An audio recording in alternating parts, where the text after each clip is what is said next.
You are standing barefoot on cold red earth, in a clearing hacked out of an endless forest of tall, flat-topped pines, high in the south of Brazil, and it is a gray morning in the year 1914. Around you there are hundreds of people, whole families, old women in headscarves, men in worn straw hats, children clinging to skirts. They have walked here, many of them for days, leaving behind the little plots of land their families had worked for generations, because they have been told that this place is holy. That here, in this settlement in the woods, the world that is coming to destroy them cannot reach. You have been praying. There is a wooden cross, and singing, and the name of a dead holy man on everyone's lips. A monk they believe will rise from his grave and come back to save them at the head of an army you cannot see, an enchanted army of angels and saints. And then someone screams and points at the sky, and you look up, and you see a thing that no one in your entire world has ever seen. High above the pines, against the gray cloud, there is a machine. It moves. It has wings, but it is not a bird. It drones, a hard mechanical drone unlike anything alive, and it circles slowly over your holy settlement, and you understand in your bones, without anyone having to tell you, that it is looking at you, that the government of a republic you never asked to belong to has sent a machine into the heavens to find the place you thought God had hidden. This is one of the very first times in the history of this continent that an airplane has been used in a war, and the people it has been sent to hunt are barefoot peasants praying in a forest. Now hold that image in your mind, the barefoot family looking up, the machine looking down, because everything about how you have been taught to understand those praying people is, I am sorry to say, almost exactly backwards. You have been told, if you were told anything at all, that they were fanatics, madmen of the backlands, a religious delusion that the modern state had to put down. And that story is not just incomplete. It is, at its heart, a lie told by the winners. The truth of who they were and what was really being done to them is one of the hardest and most important stories I know. Pull up a chair, my friend, and sit close, because this is a story I have to tell carefully, and I have to tell it honestly, and those two things pull against each other more than you would think.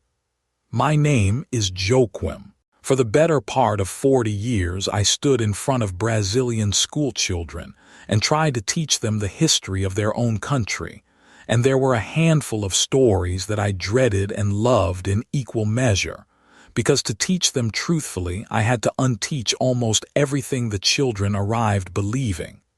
This is one of them. The Contestado War. If you have never heard the name, you are in the enormous majority, and that itself is part of what I want to talk about, because the forgetting was not an accident. Here is what I need you to understand before we walk into the forest together. When the winners of a war write its history, they do not usually lie about the facts. They do something cleverer and more dangerous. They choose the words. They decide what to call the people who lost. And the whole meaning of the Contestado, everything about whether it was a tragedy or a triumph, hides inside a single choice of word.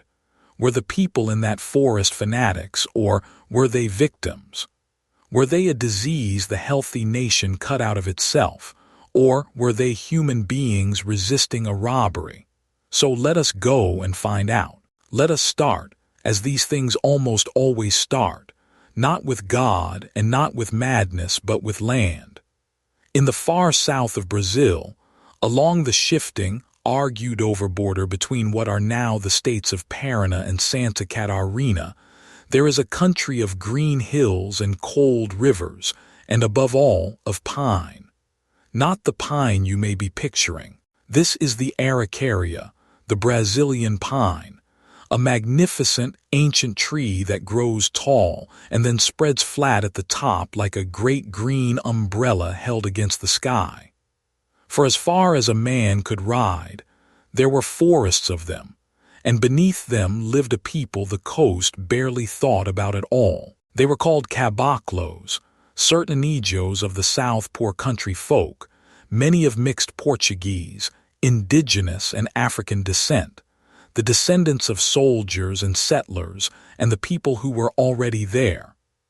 They lived by small farming, by herding a few animals, by gathering the pine nuts and the mate leaf from the forest, and by moving cattle along the old droving roads. Most of them had no papers for their land. They were Paseros, people who held land by living on it and working it, sometimes for 3 or 4 generations, the only law they had ever known being the plain fact that this was where their grandparents were buried, and this was where they had always been. And I want you to hold on to that, because it is the hinge of everything that follows. In the world of the Caboclo, land was not a piece of paper filed in an office in a distant city. Land was where you were. It was use and presence and the graves of your dead. They did not imagine, because why would they, that men they had never met in cities they had never seen could draw lines on a map and decide that the ground under their feet, the ground their family had held for 100 years, now belonged to a company. But that is precisely what was about to happen, because into this remote green country at the beginning of the 20th century came the single most powerful force of the age. Not an army, not yet. Something that called itself progress. It came on iron rails. The young Brazilian Republic, proud and modern and desperate to be taken seriously by the great nations, wanted a railroad to stitch its enormous south to the rest of the country, the Sao Paulo to Rio Grande line, driven straight through the pine forests and the Caboclo country. And to build it, the government turned to foreign capital, as young countries so often must. The man who took up the work was an American financier, a titan of exactly the sort the age produced, named Percival Farquhar. Through his Brazil Railway Company, Farquhar built an empire of iron across South America, and the Sao Paulo-Rio Grande line was one of its jewels. But here is the thing you must understand about how these deals were done, because it is the whole engine of the tragedy. The company was not simply paid in money to lay the track. As part of the bargain, the company was granted the land. A broad strip of country on either side of the line, some of the richest forest and farming land in the region, was handed over to the railroad as its reward to sell, to develop, to profit from. And that land was not empty. It was full of people. It was full of caboclos, of paseros, of families who had lived there for generations and who had, in the eyes of a company lawyer, no papers, no title, no legal existence at all. Do you see the collision now? Do you feel it coming? On one side, a foreign-owned company holding a government grant to a strip of the map. On the other, thousands of human beings living on that exact ground, whose entire claim was that they had always been there. Two completely different ideas of what land even is, about to crash into each other in the forest. And only one of them had the government, and the law, and eventually the army on its side. And then it got worse, because the railroad was only the beginning. Where the line went, so did the axe. An affiliated enterprise, the Southern Brazil Lumber and Colonization Company, moved into the forests to do two things. First, to log, to cut down those great ancient Araucaria pines by the countless thousands and feed them into one of the largest sawmills in all of South America, and ship the timber out along the very rails that had just been laid. The forest that had fed and sheltered the caboclos for generations, the forest of the sacred pine, was to be turned into lumber and money. And second, to colonize. The company's plan was to bring in new settlers, often European immigrants, orderly, papered. the kind of settler a modern republic was proud to display and sell them the land. The company's land. The land with the Caboclos already on it. And so the Caboclos, the Paseros, the people without papers, were pushed off. Expelled. Told that the ground their grandparents were buried in now belonged to a company, and that they were, on their own land, trespassers. And there was one more turn of the screw, and it is the one that turns a grievance into a war. The railroad, once it was built, no longer needed the men who had built it. Thousands of workers had been brought in to lay that track hard, rootless, jobless once-it-ended men. And when the line was finished, they were simply let go, thrown out into the same forest at the same moment as the families being driven off their land. So now, in the pine country, you had a great mass of people with one thing in common. They had all just been discarded by the same modern, foreign-backed machine. The landless and the jobless together in the woods, with nothing left to lose. That, my friend, is not a religious delusion waiting to happen. That is a powder keg. It only needed a spark and something to believe in. And into that powder keg walked the holy men. Now, to understand this, you have to set aside, for a moment, everything a modern person assumes about religion and step into the world of the Caboclo. In that world, God was not distant. The saints walked the earth, and for generations through this backland, there had wandered figures the people called the monge, the monk, holy wandering healers, hermits, men who blessed the water and the sick, who counseled the poor, who baptized children in places a priest never reached, who asked for nothing and moved on. The first and most famous of them, a half-legendary figure called João Maria, had wandered these hills long before, and by now had passed into something close to myth. People spoke of him the way you might speak of a saint who might, at any moment, come back. And then, in the years of the railroad and the expulsions, a new one appeared. He called himself José Maria, and I have to be honest with you about how much we truly know, because the legend and the record blur here more than I would like. He seems to have been, in plain fact, a man named Miguel Lucena, a healer, learned in herbs and remedies, and by some accounts a former soldier, and that detail matters. Hold on to it. He arrived among a broken, frightened, dispossessed people, and he did what the monge always did. He healed. He prayed. He gathered the sick and the lost. But because of the moment he arrived in, he became something more. He became a leader. Around José Maria, the scattered, evicted Caboclos began to gather not by the dozen, but eventually by the thousand. And here is where you must be careful, and where the winner's story wants you to sneer. Because yes, what grew around him was drenched in religion, in prophecy, in visions. But look at what those visions were actually about. They were about a world in which the poor were not thrown off their land. They were about a holy kingdom, a monarchia, where there were no more taxes to a distant republic, where the forest and the fields belonged to the people who worked them, where the humble were lifted up and the powerful cast down. The religion was not a flight from their problem. The religion was the shape their answer to their problem took. It was the only language of hope they had. The trouble came, as it so often does, from the frightened powerful mistaking the gathering of the poor for a threat. As José Maria's following grew, the authorities, the local strongmen, the state government still squabbling over whose border this even was, the whole nervous apparatus of order began to see in this crowd of praying peasants not desperation but rebellion. A monarchist plot, some said, against the young republic. A dangerous mob. And so, in 1912, troops were sent. The two sides met at a place called Irani, and I will not dress it up as a battle of equals because it was not. But in that first clash, something happened that no one on the government side expected.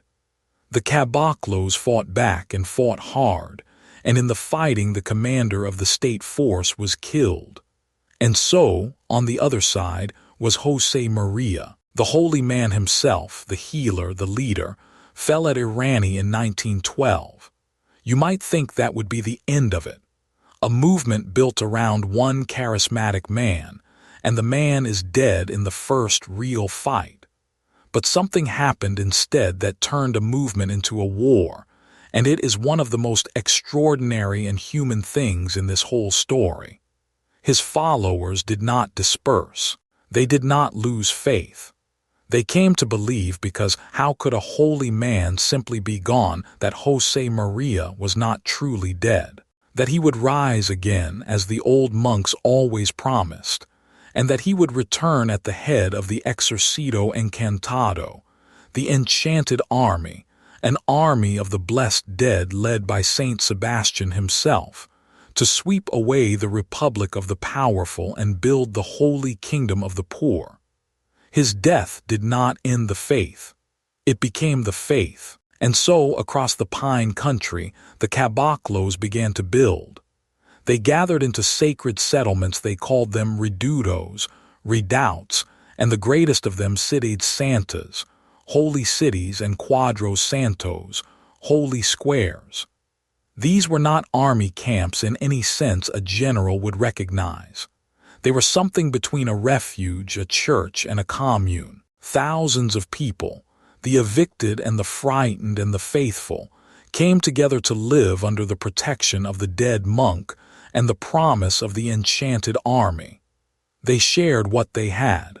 They organized their own life, their own leaders, often young people, and strikingly, some of the most important figures were girls and young women said to fall into trances and speak the will of Jose Maria from beyond. They prayed, they drilled, they waited for the resurrection and the enchanted army and the holy kingdom to come. And I want to stop and be very clear about something, because this is exactly where the winner's story wants you to laugh. Yes, they believed a dead man would rise and lead an invisible army of saints. From where you sit, with everything you know, that is impossible, and I am not going to pretend otherwise. But ask yourself honestly, what were their alternatives? They had no lawyers because the law was the thing expelling them. They had no vote that mattered, no newspaper, no politician, no distant capital that would hear them. Every earthly door had been shut and bolted in their faces by the railroad, the company, the state. When every human power has abandoned you and is actively grinding you down, and the only power left that has ever seemed to care for the poor is God, then a holy kingdom is not madness. It is the last hope of people who have been robbed of every other one. The redutos were what desperation builds when it still refuses to despair. But the young republic did not see refuges of the desperate. It saw, or chose to see, a cancer. A rebellion of fanatics in the heart of the modern nation it was trying to become, and it decided to cut it out. What followed from 1914 onward was one of the largest and most brutal military campaigns in the history of the Republic, waged by the government of Brazil against its own poorest citizens. The army poured in. At its height, the force sent against the Caboclos numbered, by common accounts, some 7,000 or 8,000 soldiers, though let me flag honestly that the exact figures are argued over. They came with what the Caboclos could not dream of matching: modern rifles, machine guns, and artillery, cannon that could break a holy city apart from a distance no prayer could cross. The command was eventually given to a capable and determined general named Setembrino de Carvalho, who set about the movement the way a modern army sets about a countryside. It means to pacify with columns and blockades, and the slow, grinding encirclement of the settlements, cutting them off from food and from each other. And there was one more thing, the thing we began with, the machine in the sky. The government deployed airplanes, and this is not a small footnote. It is a genuine landmark. The Contestado saw some of the earliest use of aircraft in warfare anywhere in South America. Flimsy, primitive machines used to scout the forest from above, to find the hidden redutos that the Caboclos believed God had concealed, and by some accounts to drop bombs upon them. Think of the sheer, crushing distance between the two sides. On one side, an air force. On the other, families who believed an enchanted army of saints would appear to protect them. The most modern weapon on earth turned against one of the oldest kinds of hope. How many people were caught up in this? At its peak, the movement may have gathered in all its settlements up to 20,000 souls, again, an estimate, but it tells you this was no handful of cranks. This was a mass of humanity, a whole society of the dispossessed. And how many died? Here I have to slow down and be a careful teacher rather than a storyteller, because the honest answer is that we do not precisely know. And anyone who gives you a confident single number is selling you certainty that does not exist. The estimates run into the thousands. You will very commonly see the toll given as several thousand dead, and often as high as 5,000, or 8, or even 10,000 and more. Once you count not only those killed in the fighting, but the far larger numbers who died of hunger and disease, as the settlements were starved and burned, and the survivors driven through the winter forest. I cannot hand you a body count because no one truly counted these people in life, let alone in death, and that. The fact that they were uncounted is itself the point. But whatever the exact figure, understand the shape of it. This was a slaughter, overwhelmingly of the poor on Brazilian soil, carried out by the Brazilian state, within a lifetime of people still alive when I was a young teacher.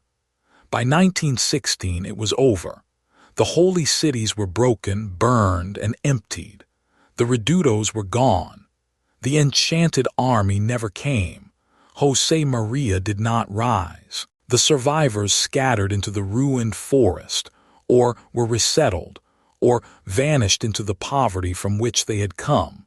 And the great movement of the Contestado was crushed out of existence by cannon and machine gun and hunger and the machine in the sky.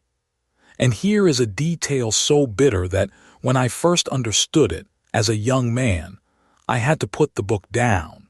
In that very same year, 1916, the two states of Parana-Santa Catarina finally, quietly, sat down and agreed on where their border should be. The contested question, the argument over who owned this land, the very legal vacuum that had let the railroad and the company move in, and the Caboclos fall through the cracks, was settled with a signature, an agreement between gentlemen. The thing the whole war was named for was resolved, in the end, by two governments simply drawing the line.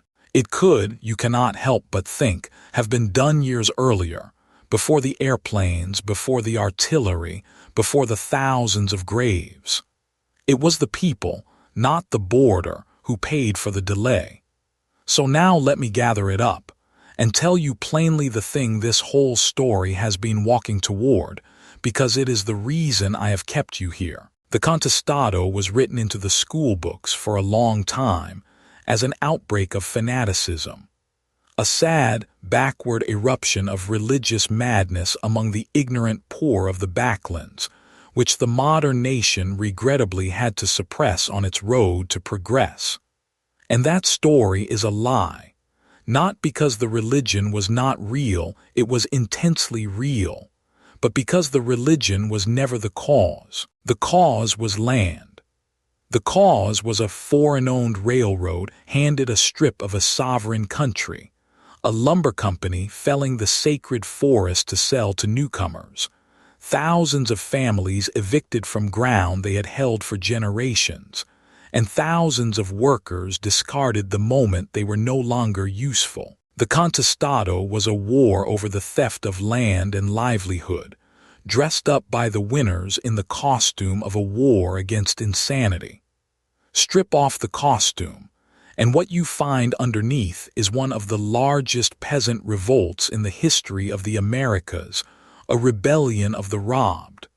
And I am not asking you to take only my word for this. The finest modern study of the Contestado in English, by the historian Todd Dyakin, carries in its very title the argument I have just made to you.